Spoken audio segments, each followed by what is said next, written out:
মার্কিন যুক্তরাষ্ট্র ইরানের ওপর নতুন বিমান হামলা চালিয়েছে, যার জবাবে ইরান বাহরাইন, কুয়েত এবং কাতারকে লক্ষ্য করে পাল্টা হামলা চালিয়েছে।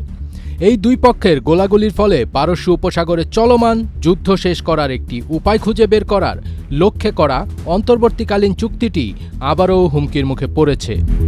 মার্কিন প্রেসিডেন্ট ডোনাল্ড ট্রাম্প হরমুজ প্রণালীতে জাহাজের ওপর সাম্প্রতিক ইরানি হামলাকে ভঙ্গুর যুদ্ধবিরতির সমাপ্তির ইঙ্গিত বলে মন্তব্য করার কয়েক ঘণ্টা পরেই এই হামলাগুলো পরিচালিত হয়। ওমানের উপকূলে বেশ কয়েকটি বাণিজ্যিক জাহাজে হামলার জন্য ইরানকে দায়ী করার পর মার্কিন সামরিক বাহিনী বিভিন্ন সামরিক ঘাঁটি ও বন্দর স্থাপনায় হামলা চালিয়েছে, যার জবাবে ইরানও পাল্টা হামলা চালাচ্ছে।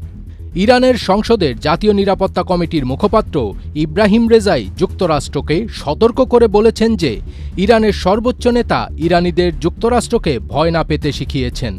চলমান হামলার জবাবে তিনি এক্সে একটি পোস্টে বলেছেন, ইরানিদের কাছ থেকে কঠিন চপেটাঘাতের জন্য অপেক্ষা করুন। বিসমিল্লাহির রহমানির রহিম।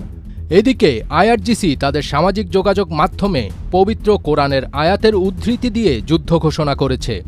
তারা লিখেছে, পরম করুণাময় অসীম দয়ালু আল্লাহর নামে তাদের বিরুদ্ধে যুদ্ধ করো, যাতে আল্লাহ তোমাদের হাতে তাদের শাস্তি দেন।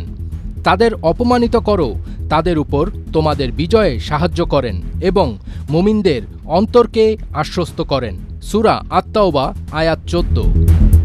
এদিকে যুদ্ধবিরতি শেষ হয়ে গেছে বলে মন্তব্য করার পর ট্রাম্প বলেন, তেহরান যদি প্রণালীতে আবার জাহাজে হামলা চালায় তাহলে হামলা আরও অনেক ভয়াবহ হবে। ইরানের শীর্ষ আলোচকরা বলছেন তারা হামলার পাল্টা জবাব দেবে এবং প্রণালীটি কেবল ইরানি ব্যবস্থাপনায় খুলবে, আমেরিকান হুমকিতে নয়।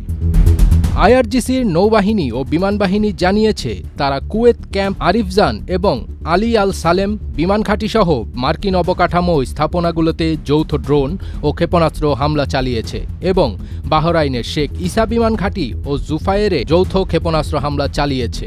জুফায়ের হল নেভাল সাপোর্ট অ্যাক্টিভিটির কেন্দ্র, যা পারস্য উপসাগরে মার্কিন নৌবাহিনীর প্রধান ঘাঁটি এবং যেখানে মার্কিন পঞ্চম নৌবহর অবস্থিত।